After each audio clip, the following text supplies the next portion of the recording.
ভাঙড়ে উদ্ধার বোমা। ভাঙড়ে ভোটের আগে ফের উদ্ধার হলো বোমা। দিকে দিকে আমরা দেখছি অস্ত্র, বোমা এবং কার্তুজ উদ্ধারের ঘটনা ঘটছে এবং ভোটের আগে ফের উদ্ধার হলো ভাঙড়ে বোমা। ব্যাগ ভর্তি বোমা উদ্ধার হলো ভাঙড়ের বাঁশ বাগান থেকে এবং ইতিমধ্যে সেখানে বম্ব স্কোয়াড পৌঁছেছে, পুলিশ পৌঁছেছে। তবে কে বা কারা ওখানে বোমা রাখলো সেই বিষয়টি এখনো পর্যন্ত স্পষ্ট নয়।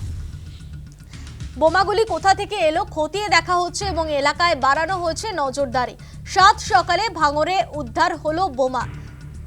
বাঁশবাগানের মধ্যে দিয়ে উদ্ধার ব্যাগ ভর্তি বোমা। বোমাগুলি কোথা থেকে এলো সেই বিষয়টি এখনো পর্যন্ত পরিষ্কার নয়। এলাকায় বাড়ানো হচ্ছে নজরদারি।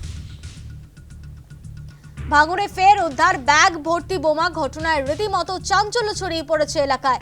ভাঙড়ের বাঁশবাগানে সাত সকালে ব্যাগ ভর্তি বোমা উদ্ধার ঘিরে রীতিমতো উত্তেজনা ছড়িয়ে পড়ে। ইতিমধ্যেই ঘটনাস্থলে পৌঁছেছে বম্ব স্কোয়াড থেকে পুলিশ এবং বোমাগুলি কোথা থেকে এলো সেই বিষয়টি খতিয়ে দেখা হচ্ছে এবং কে বা কারা এই বোমাগুলি এখানে রাখলো সেই বিষয়টি এখনো পর্যন্ত কিন্তু স্পষ্ট নয়।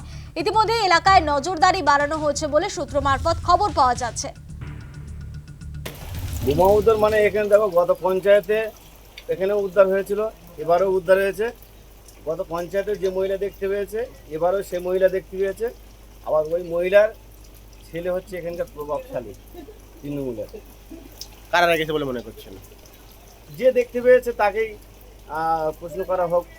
আমরা চাই এখানে এনআইএ তদন্ত হোক, তাদেরকে যারা এই কাজ করেছে তাদের শাস্তি হোক। আমাদের যদি কেউ করে থাকে তাদেরও শাস্তি হোক। কতগুলো বোমা রাখা ছিল? আমি এখনো দেখিনি, তবে আনুমানিক সবার ক্ষেত্রে খবর পেয়েছি, মোটামুটি সবাই বলছে 8-10খানা মনে হচ্ছে এরকম হবে।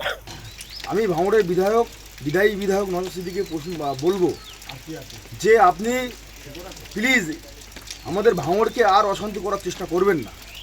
আমরা শান্ত ভাঙড় চাই, নতুন ভাঙড় চাই, উন্নয়নের ভাঙড় চাই। যে দল উন্নয়ন করবে মানুষ তাকে ভোট দিক, স্বতঃস্ফূর্ত মনোভাব নিয়ে মানুষ ভোট দিক। আমাদের কোনো আটকানোর কোনো প্রশ্নই নেই। যে বা যারা মিথ্যে কথা বলছে যে তৃণমূলের লোকজন, তৃণমূলের কর্মীরা ওখানে বোম রেখেছে, আমি তাদেরকে বলবো আপনাদের হাতে এত ক্ষমতা, গায়েবী ক্ষমতা, যে কে রাখছে কে করছে সবটা আপনারা বলে দিচ্ছেন।